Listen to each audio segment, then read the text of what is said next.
Let me say, Mr. Chairman, from the get-go that I always tell folks I'm for additive history, not subtractive history. Put more out there, not less, but you do need to tell the main story. But before I get into some questions I had on that, Mr. Gonzalez, you were mentioned by name by the previous questioner. Did you want to respond in any way?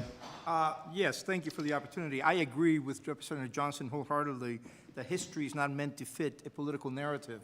It is doing that now, and we need to address that, and that's the reason why I welcome this hearing.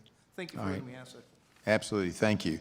Dr. Anderson, I was shocked, quite frankly shocked, and I want you to explain a little bit, if you could. In your written testimony and in your oral testimony, you said the National Museum of American History says little to nothing, or says little to nothing to say about a wide range of major events in American history.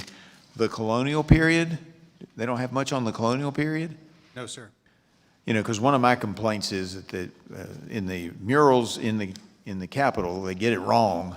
They've got Pocahontas, Mary and John Rolfe after the Pilgrims are landing at Plymouth Rock, and Pocahontas was dead, had gone to Great Britain, got a fever, had a baby, and was dead before the Plymouth Puritans ever showed up.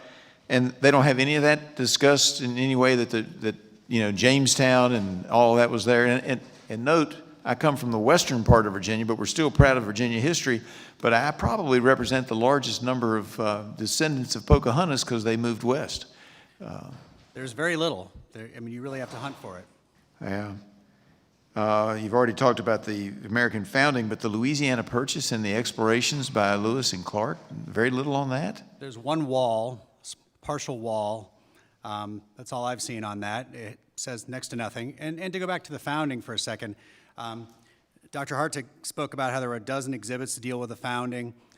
I mean, you could put everything in the museum that's talked about, that mentions the founding, into the rooms that include that feature the lowrider exhibit and the salsa music exhibit, and you'd have space left over.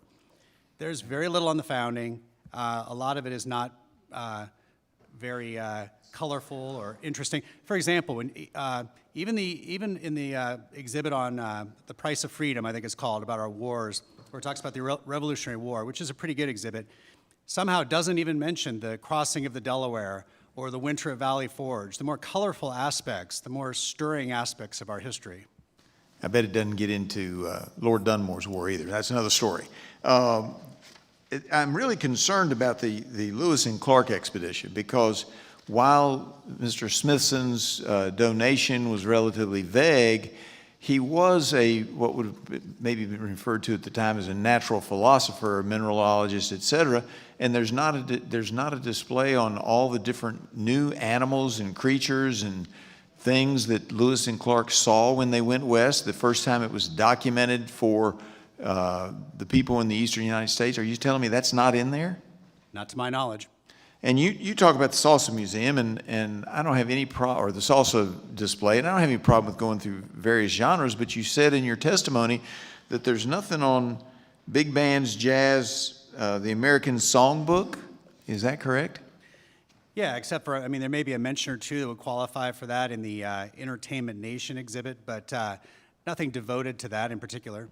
Because, you know, I think that music traces through and tells a story about American history, whether you're talking about the origins of the banjo, which came over in part from Africa, and I did a whole lecture at that in my district recently. The banjo's not from my district per se, but a lot of influence there. And then I think about the March on Washington. Is there much on the March on Washington there, Dr. Anderson? I believe there is on the March on Washington. Okay, do they go through the fact that Peter, Paul, and Mary sang and actually put pictures on their biggest album ever, had pictures of them at the March on Washington? Is that in the music display?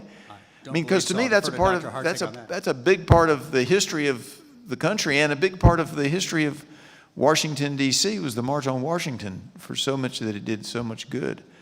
I mean, anything that has anything to do with activism, you can bet is represented. I mean, when you first walk into the museum from the National Mall side, which until recently was closed, the first thing you encounter, the only thing you encounter in the open space there is wall panels talking about activism. Yeah, and I think this museum ought to focus on American history, so I was disturbed to hear about the Quetzal as a birder. I think it's a fabulous bird. I think the natural science folks ought to have that, but they ought not have it necessarily in a money display in the American Museum, of the History Museum for America. I yield back.